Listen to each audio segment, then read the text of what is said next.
Allegations, Maya. Listen, y'all ain't paying attention. Yeah, these Pause. A woman's son was sexually assaulted on the bus. Wow. Watch. Are so disturbing, and the mother says she believed it's gone on for several months, but it wasn't until her son lost his backpack last week and she called here at the transportation department to get to the bottom of this missing backpack that everything came out into the open. Latoya Stormy Monroe is devastated. She says she had no idea that her 6-year-old son was being sexually assaulted on the school bus. I feel Wait, like as a parent, Damn. did y'all hear the age? Damn. 6. Boy, ain't no way. He got raped. 6 years old. They say sexually assaulted. He got raped. Kid grabbing his ass. Oh no, watch. It's gonna get deeper. Go ahead, watch. Monroe is devastated. She says she had no idea that her 6-year-old son was being sexually assaulted on the school bus. I feel like as a parent, I failed my child. It hurts. I didn't protect him. I don't know what to do. Monroe was joined by community activists today in front of the Aldine bus barn to discuss what they believe happened, that over the past several months, an older child would repeatedly molest and sexually assault Monroe's son on the bus, and that the bus driver didn't notice. According to the investigator, the bus driver stopped the bus because she thought they were fighting on the back of the bus, but this mother's child was fighting because he was being raped. Monroe says everything came to light last Tuesday when efforts to track down her son's missing backpack led school officials to look at surveillance video on the bus. Then she got a call. I get to the school and I find out that my son was sexually assaulted. Days of questioning, days of talking to my child, the details became more and more graphic each and every time. Since then, her son has been treated at the hospital and they've spoken to investigators. In a statement, the district says in part, an investigation by Aldine ISD police and district officials immediately began on Wednesday, February 1st. CPS was notified. Once the investigation has concluded, appropriate action will be taken based on investigation findings.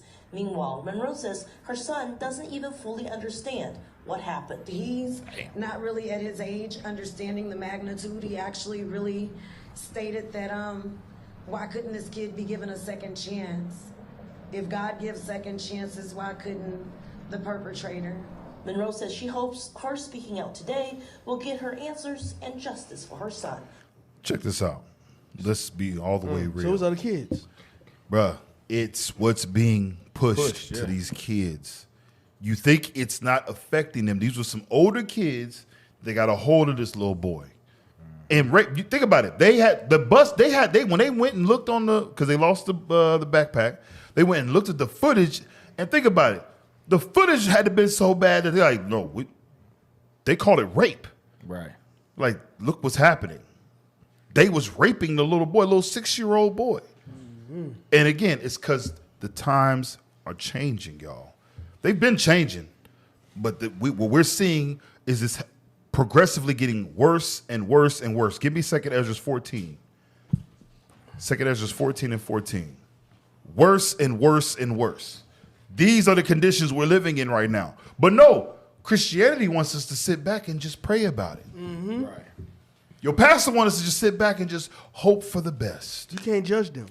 And they'll say, forgive him. Forgive you out. Listen to me. I blame Pastor.